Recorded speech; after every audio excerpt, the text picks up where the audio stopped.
Bonjour, c'est le café du vendredi. Cette fois en extérieur, il fait beau, ne boudons pas notre plaisir. Aujourd'hui, ce dont je veux vous parler, c'est une invitation à la réflexion prospective. Le monde du travail est en train de changer et moi je pronostique la fin du salariat à une échéance assez rapide, probablement 10 à 15 ans. Et les entreprises doivent commencer à y réfléchir aujourd'hui, et en particulier les DRH. Pourquoi je pense à ça? Parce que y a une chose contre laquelle on ne peut pas mentir et on ne peut pas résister, c'est la démographie. Les jeunes générations aujourd'hui ne veulent plus des contraintes du salariat, elles en acceptent volontiers les avantages, c'est-à-dire le salaire à la fin du mois, pas de risque d'exploitation, une forme de tranquillité d'esprit, et puis évidemment les allocations chômage lorsque par hasard on perd euh, son emploi. Mais les jeunes générations ne veulent plus de la loyauté, de la fidélité, de l'engagement, du sacrifice.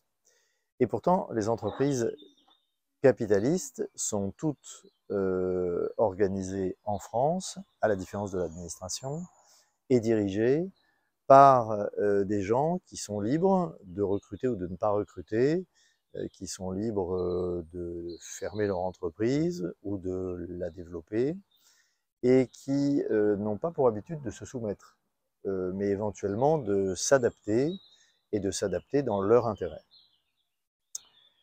Contrairement à ceux qui le pensent, les jeunes qui arrivent aujourd'hui sur le marché du travail ne feront pas changer le marché du travail, mais le marché du travail va changer pour répondre aux défis qui sont lancés par ces nouvelles manières de penser le travail. Comment cela va-t-il se passer?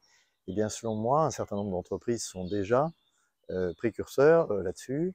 Je pense à une en particulier, dans laquelle il y a près d'une centaine de personnes qui travaillent, pas une seule, avec un contrat de travail, mais au contraire des gens qui sont tous, entre guillemets, freelance.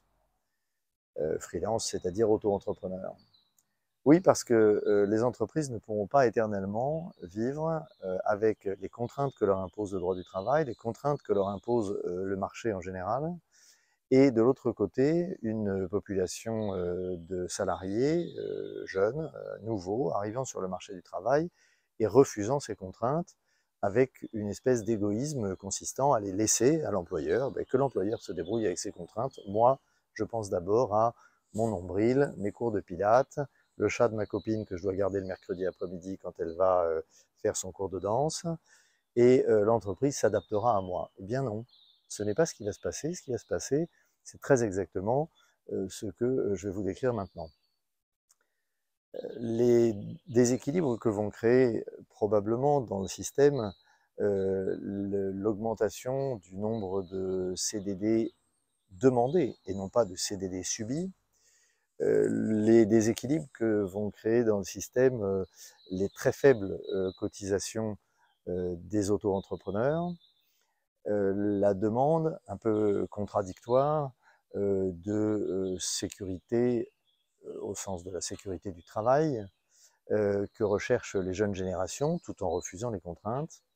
Tout ça va nous amener à un point de bascule autour duquel nous commençons à arriver et qui va faire que les entreprises refuseront à l'avenir d'embaucher des salariés en se disant que on ne peut pas avoir, en tant qu'entreprise, en tant que chef d'entreprise, en tant qu'employeur, en tant que DRH, tous les inconvénients du salariat, avec les protections que cela requiert, avec les systèmes de représentation collective des travailleurs, et aucun désavantage, puisque maintenant, pour un oui ou pour un non, les salariés se font arrêter par un médecin complaisant qui leur donne des arrêts de travail totalement infondés.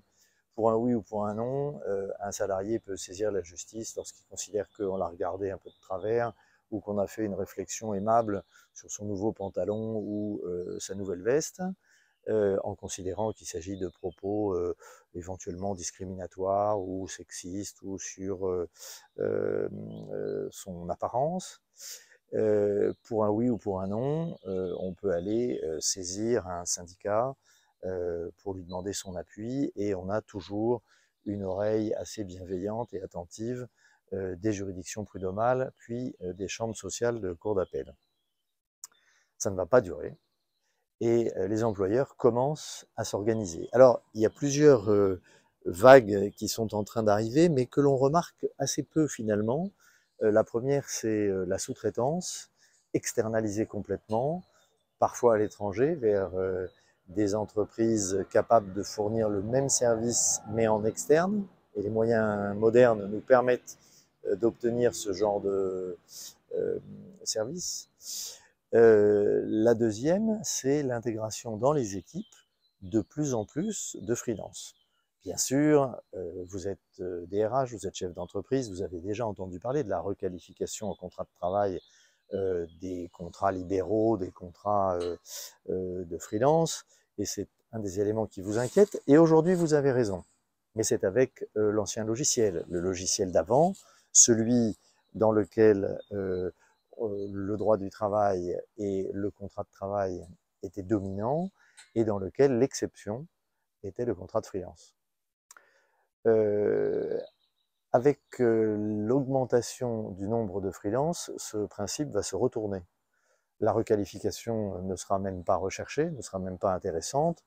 Confère un récent arrêt de la Cour d'appel de Versailles, ou des taxis G7 à qui on a retiré le contrat G7, ont actionné la société G7 pour obtenir la requalification de leur contrat de chauffeur de taxi en salariat, et qui se sont fait sèchement renvoyer dans leurs 22 mètres par la Cour d'appel de Versailles. Et je ne parle pas des Uber qui ont gagné, mais sur un ancien logiciel. Ce que je vous invite donc ce sur quoi je vous invite donc à réfléchir et à penser, c'est que va-t-il se passer lorsque on va effectivement avoir d'une façon absolument majeure ou majoritaire des contrats de consultants, des contrats de freelance, des auto-entrepreneurs pour l'ensemble des fonctions de l'entreprise. Et ceci n'est pas limité aux seuls métiers intellectuels qui sont parfois réalisables à distance, réalisables en télétravail. Ça pourra tout à fait s'appliquer aussi à un chauffeur de camion pour une entreprise de transport, à une caissière de supermarché, si ce métier existe encore avec l'avènement des puces RFID, ce qui n'est pas du tout garanti. Ça existera aussi pour un maréchal ferrant, un ouvrier à la chaîne dans une entreprise, à qui on demandera d'être là de telle heure à telle heure dans le cadre du contrat qu'on passera avec lui, mais qui ne sera pas un contrat de travail. Ça ne changera pas le métier de DRH, parce qu'il faudra quand même animer cette communauté de travail, même si ce n'est pas une communauté sur laquelle on aura de la subordination, un lien de subordination et d'autorité. Ça demandera justement d'autres qualités. Ça changera probablement mon métier, qui disparaîtra d'ici 10 à 15 ans, parce que les conflits du travail, au sens où on les entend aujourd'hui, n'existeront plus. Il y aura d'autres conflits qui naîtront, mais les conflits fondés sur le code du travail disparaîtront. Voilà. J'espère que cette réflexion du vendredi matin vous fera réfléchir pendant le week-end qui commence bientôt, et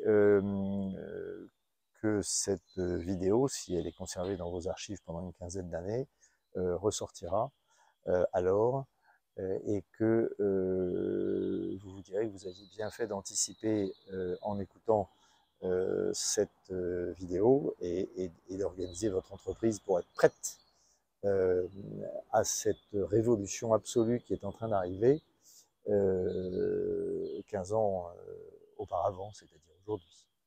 À bientôt.